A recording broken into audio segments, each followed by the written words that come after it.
kendimizi pazarlama gibi bir isteğimiz var insanoğlu olarak içimizde. Herkesin vardır. Birilerine hoş görünme, birilerine güzel gözükme. Bak ben nasıl iyiyim, ben nasıl kahramanım, ben nasıl mücahidim diyerek kendimizi arz etme. Bu insanoğlu olarak bizim içimizde var ve bizim büyük bir imtihanımız.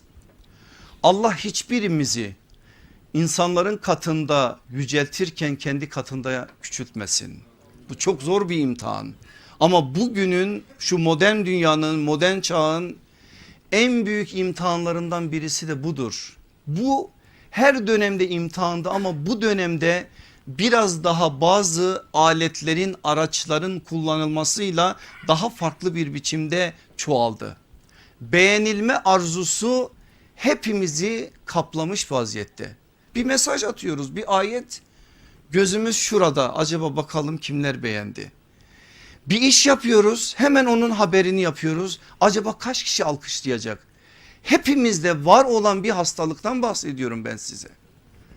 Allah Resulü aleyhissalatü vesselam da bize şimdi bir şey söyleyecek. Diyecek ki evet, içinizde böyle bir şey var. Beğenilme arzusu insanda imtihan gereği konulmuş bir şey. Kendini meleklere beğendirmeye çalış. Başkalarına değil, meleklere beğendirmeye çalış. Ve içindeki o duyguyu böyle terbiye et. Eğer böyle terbiye edersen Allah'a farklı bir biçimde bir duruş ortaya koymuş olursun. Meleklere tabir caiz ise eğer farklı bir biçimde, yani güzel bir biçimde poz vermiş olursun. Melekler de o raporu Allah'a iletirler. İşte Allah'ın seçmesi de o şekliyle ortaya çıkar.